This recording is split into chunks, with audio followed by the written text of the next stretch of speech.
tell you what, this better be good. What's up, everybody? I'm Noah from PhoneDog.com. The BlackBerry Storm came out last year and was kind of a failure by most accounts. I'll tell you my opinion. I really did not like the phone. It was nice looking screen, but just to use it was between buggy software when it launched and the Sure Press system with the clickable screen, just in my opinion being just not a good idea. Not a great device. But RIM and Verizon are back with the BlackBerry Storm2. Launched over on Vodafone in Europe earlier, and I just got my review copy of the device for Verizon here in the States. Available beginning October 28th. Here it is. I actually don't have pricing information on the spec sheet, so I'll have to check and see if there's pricing information yet from Verizon. But here's the device, Storm2. Also in the box, charger, 3.5mm wired stereo headset, and a micro USB to USB data cable. So here you go, Storm2 in the flesh, again available from Verizon, October 28th. We will check, well, I'll stop talking about the pricing because I don't have it in front of me, but while I'm editing the video, if I can find it, I'll put it in a little graphic right down there at the bottom of the screen. See, that's the bottom of the screen, right there. I know that because I do this for a living. I may not be good at it, but I do it for a living. We'll fire the device up. And we'll take off all this plastic film stuff. Speaking of Blackberries, if you're a Blackberry fan, stay tuned, because, you know, Android fans, you know we got Droid Dog, right? Well, we got another one coming. There's another dog in the kennel. BlackBerrydog.com, coming soon from the makers of PhoneDog, our own PhoneDog Aaron Blackberry aficionado.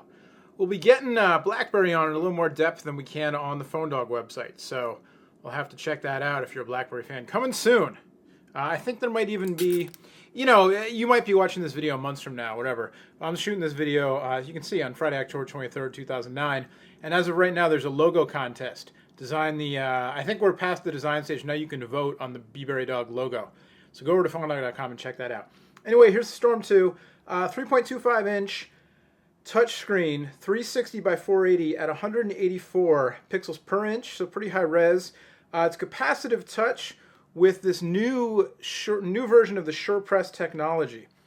So we'll take a look here, and you can see the accelerometer is set to pretty sensitive right now. It's moving pretty fast. Let's go to messages, and we'll compose a new message. We'll compose a text, and we'll see how it works.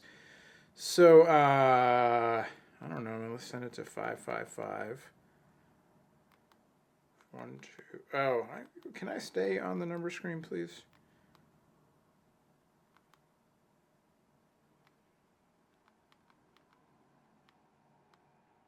Is that okay? Can I?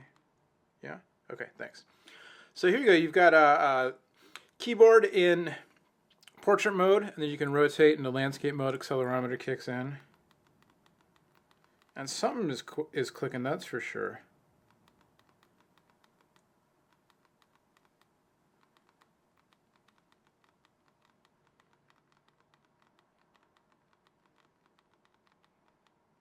So far, you know, these first impressions sometimes do lie, actually, for me. But so far, the keyboard feels a lot better than the Storm 1, that's for sure. Let's see what the deal is when I click oh, you can rotate the other way, too. That's great. So when I click something, you know, it's funny. It feels like it's clicking. From what I had read, the screen doesn't actually move. And it's weird because it feels like it is depressing, but I don't think the whole screen is moving.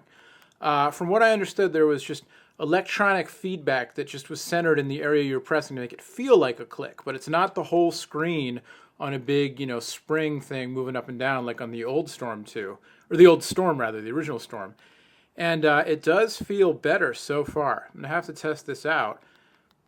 It still feels like, you know, the whole thing's kind of moving in some way, and you can see there's kind of a, you know, you can see the division, the separation of the screen from the rest of the front here from the bezel. But it does feel better somehow. On the old one also, I had problems when I tried to cross over and type, you know, it kind of detected which angle I was coming from, and it kind of tripped me up sometimes if I was moving my thumb over across the midline, because I'm not a pure touch typist with my thumb. Sometimes I hit, I'm supposed to hit the F with my left hand, sometimes I'll hit it with the right, whatever. This one, again, first impression, doesn't seem to have that problem. And also, it seems to be able to keep up if I'm typing really fast. Well, no, you can still do that double click thing. So there is something going on here where if you type really fast, you can trip it up and it'll only register one press instead of two. But again, that also seems better than the original. Anyway, so we'll have to definitely delve deeper into the keyboard here to see what the deal is. It does, though, when you press a button, it does feel like the whole thing kind of gives in some way, shape, or form. Anyway, you've also got these 4 buttons on the front, redesigned slightly, your menu key. It feels like the whole panel's moving and not just the individual button. You get 3G, you get global connectivity, so there's a SIM card in there that you can connect with Vodafone and Verizon's other partners abroad. You get Evdu Rev A on Verizon in the US, quad band, Edge. Looks like it on the spec sheet it says quad band Edge GPRS GSM, so I don't know if you get 3G abroad. Wi-Fi support, which is a big thing missing from the original Storm, 802.11b and G. Let's in fact manage my connections. There you go. I don't want Bluetooth. I want, excuse me, hello. Don't want Bluetooth. I do want Wi-Fi. So it'll scan. Don't show that. I don't want to see that.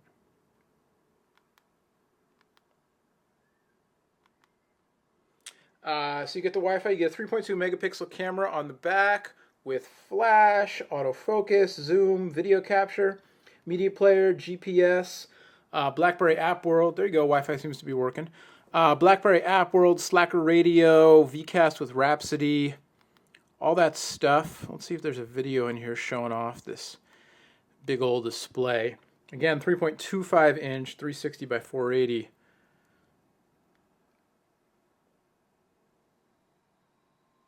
A little bit of glare here. Sorry about that. It's a glossy screen and, Oh, there I am. Hey, what's up? Oh, we've seen this trailer before, this Babylon AD. Screen looks good. I don't really want to watch this trailer again, but the screen looks good. On the left panel here, you've got the USB port uncovered. You've got a button that when I press it, goes to voice dialing. On the other side, you've got a button that when I press it, goes to the camera. You've also got a rocker switch. You've got your 3.5mm headphone jack. On the bottom, you've got a little piece of the protective film that I neglected to remove.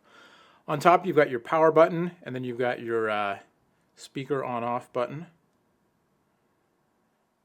which doesn't seem to be doing anything. Maybe it only mutes when you're in a call. Not sure. We'll investigate. And then on the back, you've got your that same kind of brushed back panel on some of the newer BlackBerries. So there you go, kind of a first look. It feels, hefty in the hand, not overly hefty, but, solid, like the original one. The screen, so far, so good. I don't believe, although, I'm still, I don't know, the clicking on the screen, the whole thing moves a little. I'm going to have to play around with it and see. But like I said, the keyboard off the bat feels better than the original one did. I'll have to calibrate the screen a little. I'm getting a few taps that are off a little bit here when I'm trying to get to all pictures there. And also the system with, you tap and then, select and then click. I'm used to kind of just clicking. Well, I don't know. I think I just have to get used to it, maybe check the calibration. We'll open up a sample picture here. And we'll see. I don't think you can do multi-touch pinch and zoom. No. Although I did swipe, apparently. And it did zoom in. Double tap? No. All right, we'll have to play around with this. Get used to the commands in here stuff. I don't mean to, it's not fair of me to invoke gestures I'm used to from another device onto this device, because I don't know if this supports it. I need to read the manual. So there you go. Off the bat, BlackBerry Storm 2, available October 28th, and since it's only the 23rd now, I've got some time to check it out and try to give you a full report before it hits the stores. Or maybe we'll send it to Phone Dog Aaron since he's our BlackBerry man. At any rate, thanks to Verizon for the loaner. BlackBerry Storm 2, much more on this and all the new Verizons, all the new BlackBerries. Oh yeah, I forgot I was going to do a size comparison just so you can see. Here's the Tour. This is the Sprint version, but the Verizon version is about the same size. So you can see size comparison. You don't get a hard keyboard. You get a much larger display. The Storm 2, a little tiny bit bigger, a little bit longer. Thickness roughly the same. A little bit wider maybe.